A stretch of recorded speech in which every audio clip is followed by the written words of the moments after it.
সবাই কেমন আছেন? আশা রাখি ভালো আছেন। আমরাও ভালো আছি। এখন আসলে আবহাওয়াটা কেমন, কিছু সময় ঠান্ডা, কিছু সময় গরম। সবারই জ্বর, ঠান্ডা, কাশি। আমাকেও মনে হচ্ছে একটু ভাইরাস আক্রমণ করছে। ঠান্ডাও আছে, একটু হালকা জ্বরও আছে। যাই হোক, আজকে রান্না করব সবজি, তারপরে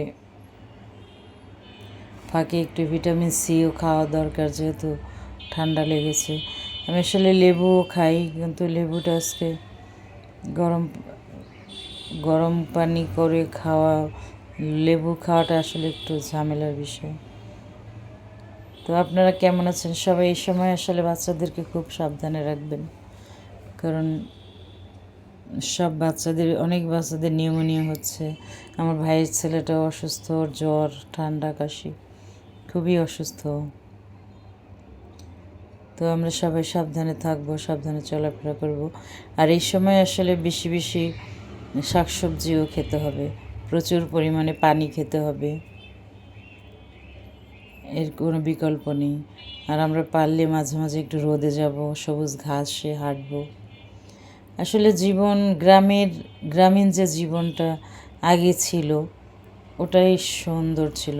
আগে কত বয়স্ক মানুষরাও এতটা অসুস্থ হতো না। এখন অল্প বয়সী মানুষগুলোই খুব তাড়াতাড়ি অসুস্থ হয়ে যাচ্ছে। কায়িক শ্রম কম, খাবারে ভেজাল, জীবনযাত্রার মানে অলসতা, সব কিছুতেই কেমন যেন। এজন্যই আসলে মানুষ যতই খাওয়া দাওয়া করুক, যতই সুন্দরভাবে নিয়ম মেনে চলুক, কিন্তু সেই নিয়মগুলি ওইভাবে মানা হচ্ছে কোথায়। তো আজকে আমি রান্না করব পটল দিয়ে চিংড়ি মাছ, আর হচ্ছে চাল কুমড়া দিয়ে চিংড়ি মাছ রান্না করব। রান্না বান্না আসলে সবসময় ভালো লাগে না। আমার তো ইদানিং রান্না করতেই ভালো লাগে না, তারপরেও খেতে হবে, রান্না তো করতেই হবে। সবসময় তো আসলে বাইরের খাবারও খাওয়া ঠিকও না বা স্বাস্থ্যসম্মতও না। তো পটল দিয়ে আসলে আমার কাছে পটল আর এই চাল কুমড়া, আজকের দুটি সবজি আমি ব্যক্তিগতভাবে পছন্দ করি না, তারপরেও খেতে হবে। এছাড়া আর কোনো সবজি রান্না করার নেই।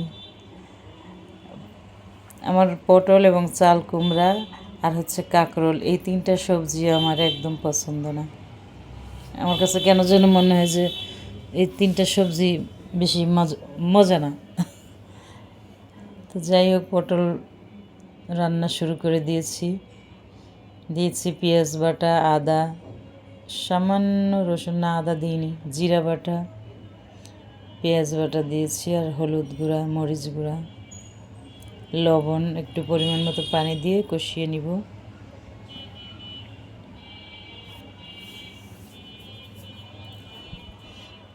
ছোটোবেলায় এই নভেম্বর মাসে পরীক্ষা হতো, বা পরীক্ষা শুরু হবে এরকম রুটিন দিত, এরকম থাকতাম আমরা, মুখিয়ে থাকতাম কবে আমাদের ফাইনাল পরীক্ষা শেষ হবে আর আমরা কবে বাড়ি যাব, গ্রামে যাব।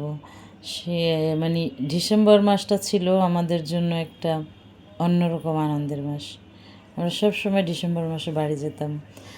আর আমার মা যেহেতু ঘরের বড় বউ, ধান পানের কাজ বা আমার দাদির জমানো কাঁথা সেলাই করা, মাটির ঘরের যে আমাদের দেশে পিঁড়া বলে, অনেকে ডোয়া বলে, মানে ভিটির বাহিরে যে ঘরের বাহিরে যে ইয়েটা দেখা যায় দেয়ালের মতো, ওগুলো বানানো, এই কাজগুলো আমার মা, আমার দাদি তারা করতেন। আসলে আগের দিনে কাজ নিয়েও এত সমস্যা হতো না, আবার কাজের লোকও থাকতো বেশি কাজ হলে। সেই দিনগুলো আসলে কোথায় যেন কীভাবে হারিয়ে গেছে। আমি মাঝে মাঝে আশ্চর্য হয়ে ভাবি যে জীবনের কোথায় এলাম আর কোন পর্যন্ত গিয়ে জীবনটা শেষ হবে। কারণ এই বয়সের এই পর্যন্ত আস্তে আস্তেই জীবনের অনেক পরিবর্তন দেখেছি। আমার ফ্যামিলির, আত্মীয় স্বজন বা চারপাশ, যেমন এই ঢাকা শহরে যখন আমার বিয়ে হয় তখন থেকেই আমি পার্মানেন্ট থাকা শুরু করেছি। 31 বছর হয়ে গেছে ঢাকা শহরে আছি, কিন্তু ঢাকা শহরেও তো মানে জীবনযাত্রা বলেন সব কিছুতে আমূল পরিবর্তন এসেছে। এত পরিবর্তন কল্পনাও করিনি। সেখানে মানুষের মনও পরিবর্তন হয়েছে, মানুষের জীবনও পরিবর্তন হয়েছে। এই দেখেন, চাল কুমড়োর মধ্যে আমি এভাবে চিংড়ি মাছ দিব। আপনাদের যদি কারো উপরে রাগ হয়, এভাবে মাছগুলোকে জোরে জোরে থেতো করবেন, তাহলেই দেখবেন রাগ কমে যাবে। মনে হবে যে ওই মানুষটাকে ছেচ্ছেন। যাই হোক, এভাবে আমি আসলে সবজির মধ্যে চিংড়ি মাছ দিই। ছোটো চিংড়ি মাছটা ওইভাবে খাওয়া হয় না আসলে, কেমন যেন। আর আজকে যেহেতু চিংড়িময় আমার দিন, সেহেতু আমার চিংড়ি মাছের একটু সমস্যা, কারণ চিংড়ি মাছ সবাই খেতে চায় না। জোর করে হয়তো 1 পিস 2 পিস খাবে, এরকম তাদের ইচ্ছার বিরুদ্ধে খায়, বিশেষ করে মেয়ে আর তার বাবা। চাল কুমড়া, আজকে চাল কুমড়া এবং পটল দুটোই ভালো লেগেছে। আমি মাঝে মাঝে চাল কুমড়া ডাল দিয়েও রান্না করি। ডাল দিয়ে কুচি কুচি করে ধনেপাতা দিয়ে রান্না করলে সেটাও আসলে খারাপ লাগে না, ভালোই লাগে।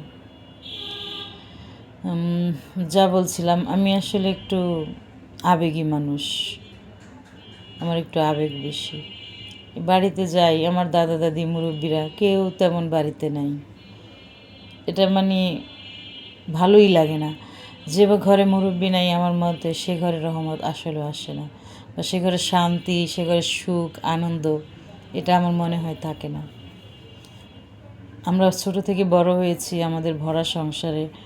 দাদা দাদি, বাবা মা, চাচা ফুপুরা, কাজের লোক, গরু ছাগল আমাদের ঘরে পুষতো না, বা আমার অন্য দাদারা পুষতেন। হাঁস মুরগি, পুকুর ভরা মাছ, এসব কিছু আমরা ছোটোবেলা থেকে দেখে দেখে বড় হয়েছি। অগ্রহায়ণ পৌষ মাসে ধানের পালা দেওয়ার জায়গা থাকতো না আমাদের বাড়িতে। ধান মাড়াই করার জন্য একরকম সিরিয়াল দিতে হতো, যে কারণ বাড়ির সবারই তো একসঙ্গে ধান উঠতো, সবাই একে একে ওভাবে ধানের কাজ করতো। আবার ধান শুকানো, সিদ্ধ করা, ধানের মধ্যে আমরা লুকিয়ে ডিম সিদ্ধ করে খেতাম।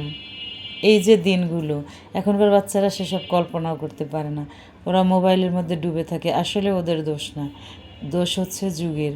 সব কিছু, আগের দিনের সব কিছু হারিয়ে গেছে। এখন যা আছে শুধু বিলাসিতা, লোক দেখানো ফ্যাশন, আর হচ্ছে মানে অন্যকে হিংসা করা। আসুন সবাইকে ভালোবাসি।